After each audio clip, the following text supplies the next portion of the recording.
Hi YouTube, it's David with a brand new video for you all today, and today I'm going to be showing you all my standalone manga collection. Now this is all of the manga that I own that is available in one single volume. You pick it up, that's all you have to read. You don't have to pick up any additional stuff, any extra volumes, any side volumes, anything like that. Now some of these manga may have actually originally been released as separate volumes elsewhere, or even been released as separate volumes in English in the past. But everything I'm showing you today is available in one volume. Without further ado, let's get into it. First one we have here is A Drifting Life by Yoshihiro Tasumi. Now this is a semi-autobiography about his life. Some of the names and stuff are changed, but essentially this is about his entire life as a mangaka, as someone growing up in Japan. It's a very good read. It is a very thick boy, as you can see, but that shouldn't put you off because honestly, it's such a good read. Very dark. This isn't like a shonen series by any means.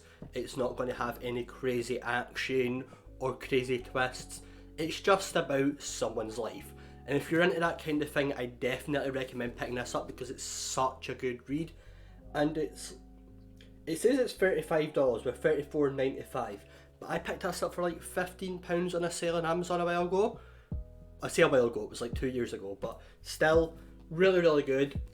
Does have a bit of creasing up here from reading it, which isn't the worst thing in the world. Obviously, I'm not someone who's overly picky with stuff like that, but if you are, just be careful. Continuing with Yoshihiro Tasumi, we have The Pushman and Other Stories. This is a collection of short stories in the genre of Gekiga. So this is very subdued, very realistic stories about real things that actually happen, about the underbelly of Japan. It deals with cheating, domestic abuse, sexual assault, drugs, gambling, all these real world things. Again, the way Yoshihiro Tasumi writes is very serious and very realistic, and if that's something you're interested in, you should definitely pick this up. Again, all the stories are only a couple of pages long each, but they're just so easy to read. That's the thing about this. You can pick it up, spend 10 minutes, read a chapter, which again, each chapter is its own individual story. There's no connection whatsoever. You can read a story and then move on and go about your day, or you can sit and read the whole thing if you like. Or you can sit and read the whole thing if you'd like. I wouldn't personally suggest that because some of these stories are very heavy and you will come out more depressed than you went in. The next one we have here again is another Tatsumi, and it is Goodbye. Now I haven't actually read this one, so I can't comment on it, but based on what I can tell, it's very similar to The Pushman and Other Stories. Just very serious, well written drama about real stuff happening in Japan, I believe around about the 70s. And yeah, if you know anything about the 70s, it's a very strange time in history. I've always found 70s media especially fascinating because the 70s seems like one of the worst times to possibly live in. No offense to anybody who grew up in the 70s obviously, but even people who grew up in the 70s I know tell me, yeah, it was a really weird, depressing time. The 80s are fucking fantastic, but the 70s, no. I should mention that all of those books are actually flipped, but they didn't just flip the pages, they also flipped the art and all the kanji and the katakana and stuff like that, so that it actually makes sense instead of just flipping it. I think they've done that for ease of access for people who aren't used to manga, and as well as that so they can put it in libraries and because it's kind of going for a more serious literature kind of vibe, so it does make sense. Next up is my Ito Junji stuff, my Junji Ito collection. We have Gyo by Junji Ito. This is a really well written horror. All of his stuff is really well written horror pretty much. Beautiful, grotesque, strange artwork, just absolutely messed up stuff that ends up happening in these stories. Freakish artwork, honestly.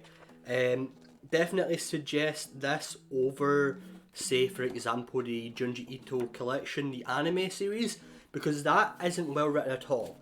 This bonus story as well, not sure if you guys can actually see that, there you go, The Enigma of Amigara Fault. One of the scariest stories you will ever read. Genuinely, skip anything that's an adaptation of Junji Ito and go straight to the source. You will not be disappointed.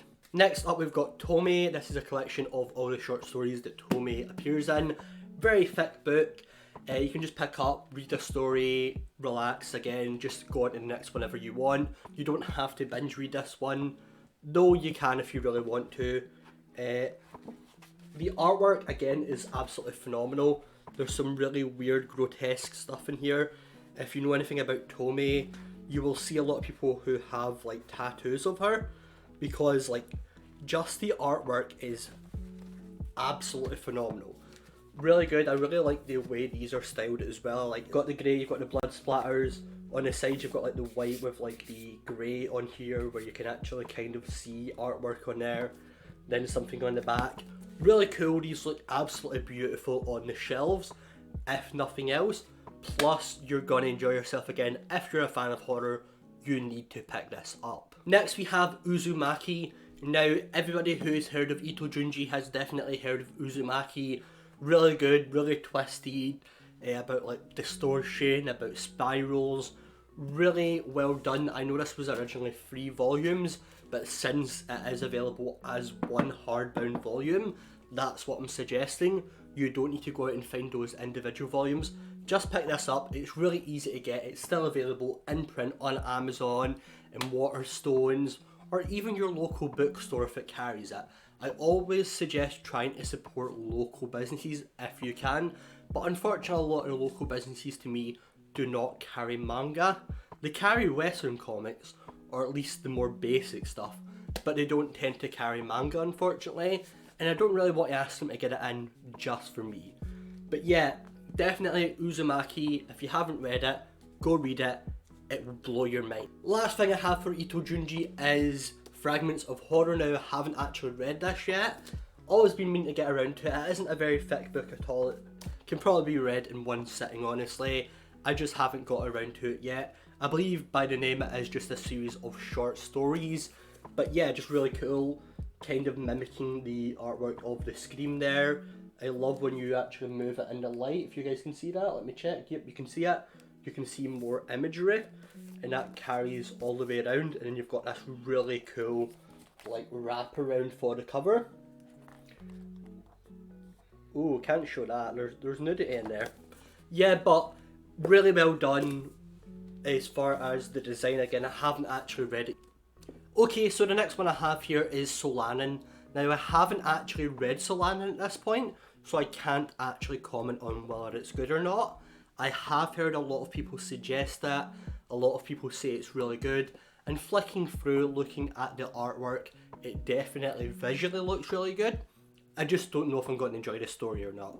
So I can't necessarily recommend this one, but next we have A Girl on the Shore by Inu Asano. Now, few like sort of trigger warnings, content warnings for this one.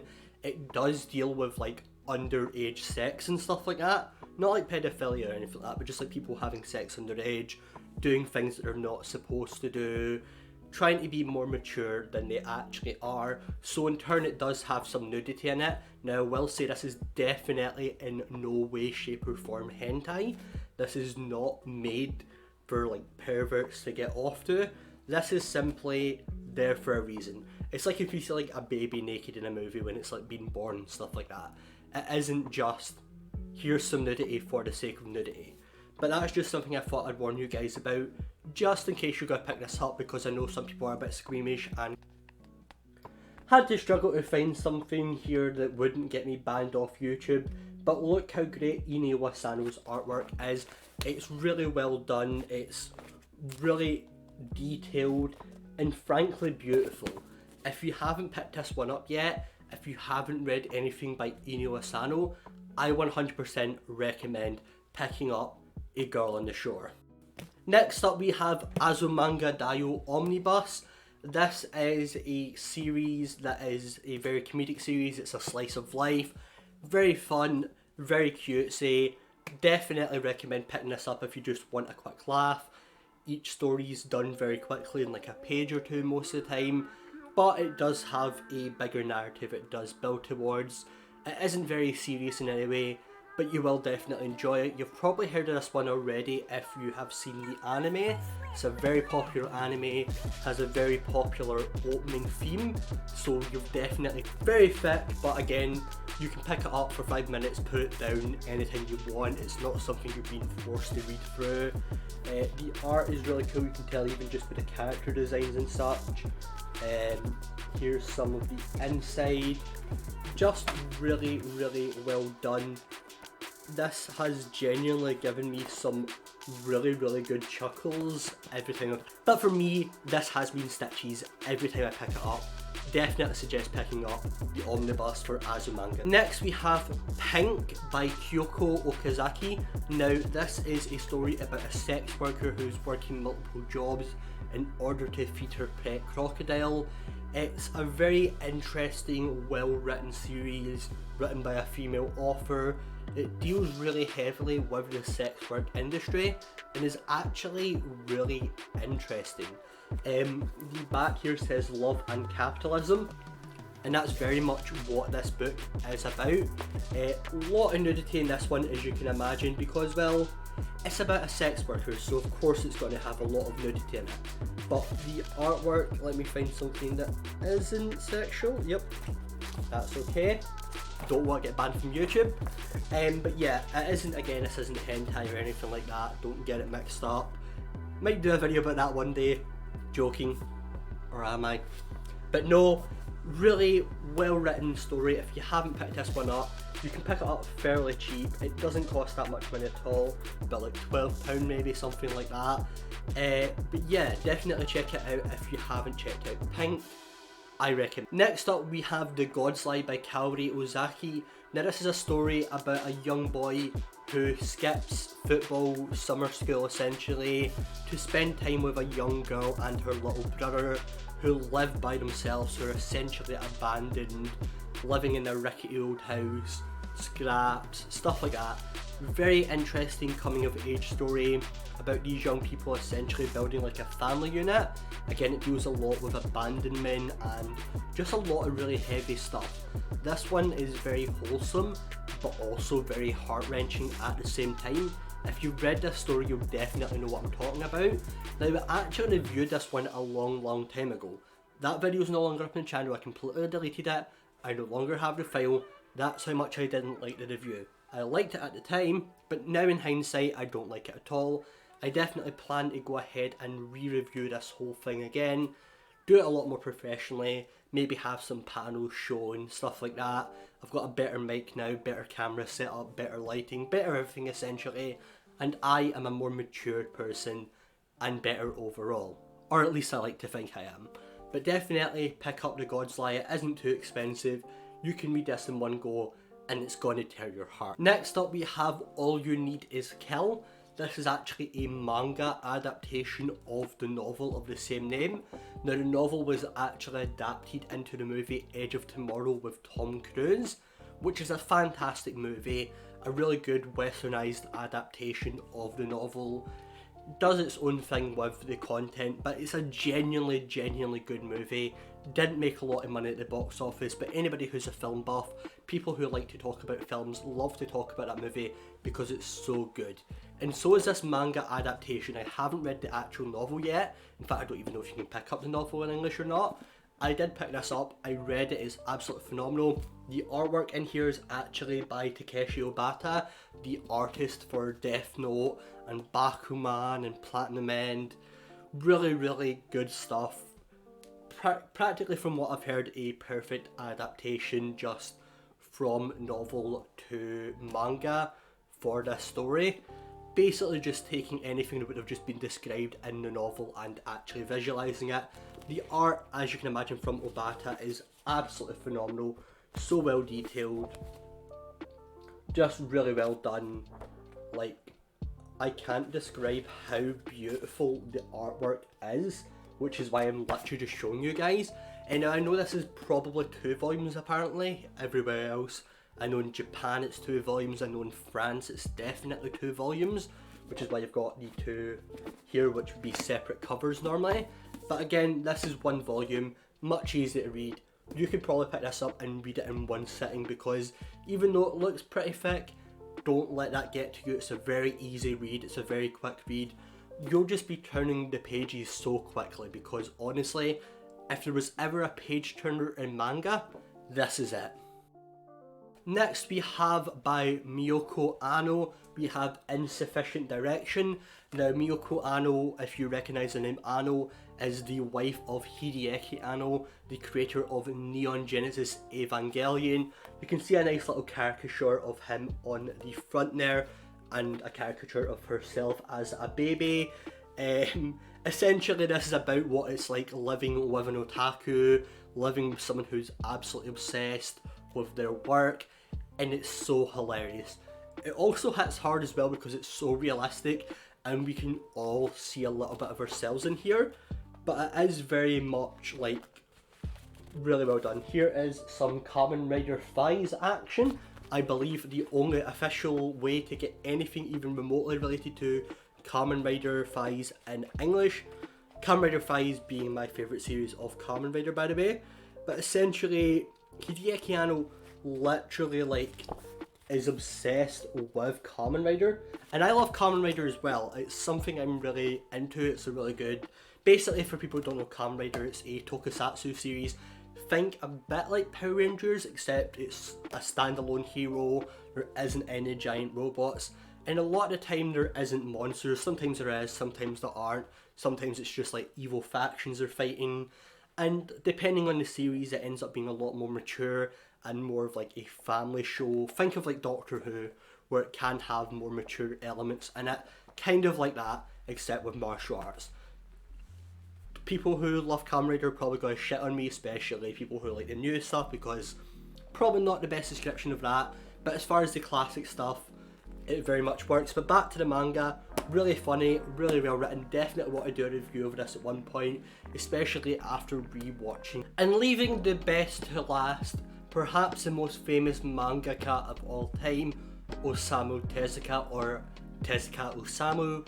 Now, got a few things from him. There's a lot more I want to pick up, but these are all the standalone stuff that you can pick up in single volumes, which is why they're in this video. Starting out with The Mysterious Underground Men, this was actually written in the 1940s. It's a very different manga from what we're used to. The art in this is very interesting. It's very much Tezuka, but like the way it's coloured, for example, like there is colouring there, but it's like very bare minimum, very traditional, old school. This is just a really light-hearted story. It is really fun to read. I really like this edition. It's a nice hardcover. It says Mysterious Underground Men on here.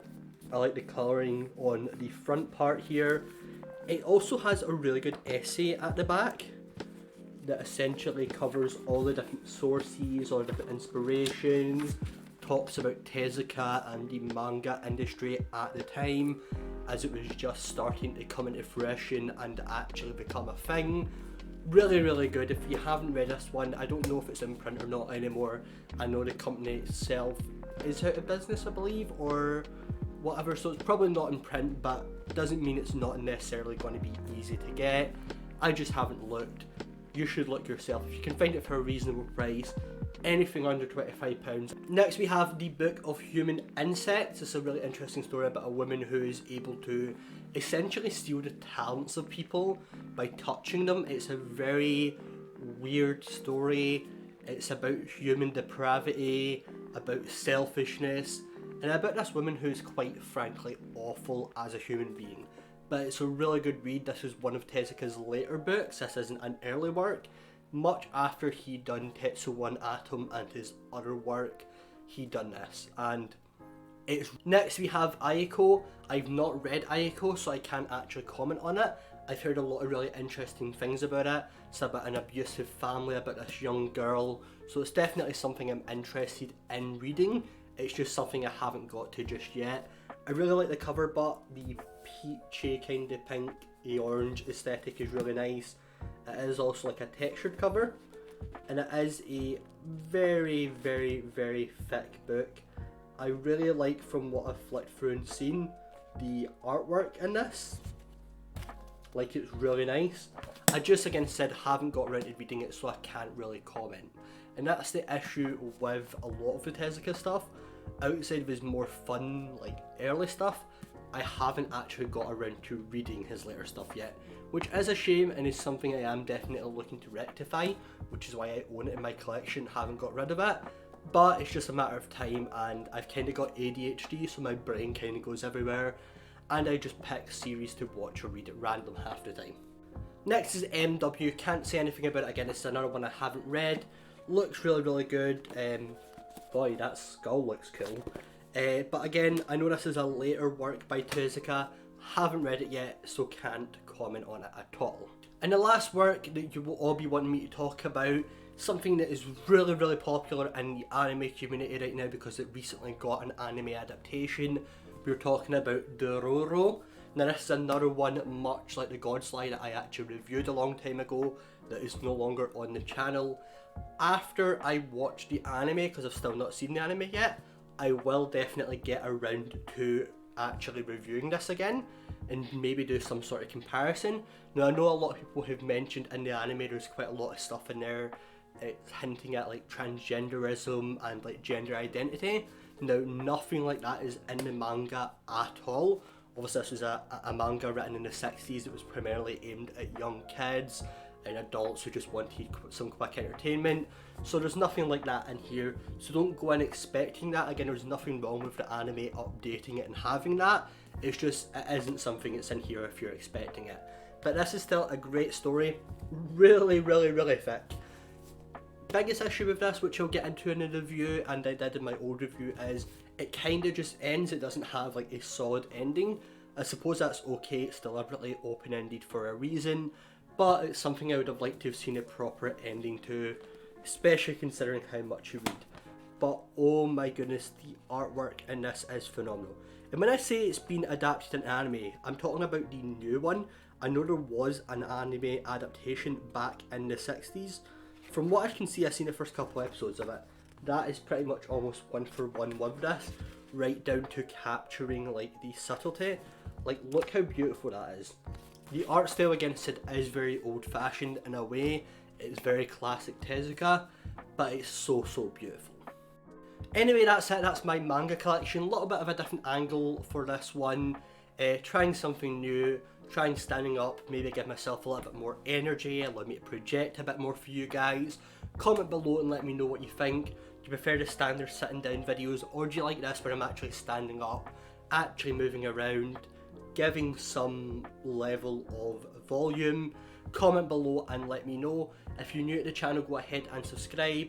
If you're a returning subscriber, thanks for watching, coming back.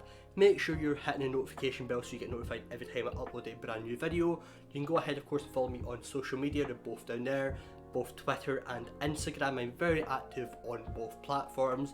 DMs typically are open, so if you ever want to chat, it's probably the best place to get me unless you comment something. But if it's an actual conversation, you don't want to take it to the comments because you're just going to spam the comments. It's going to be a pain in the backside. But yeah, thanks for watching. And I honestly don't know how to end this video other than thanking you all for watching, and stay tuned for more.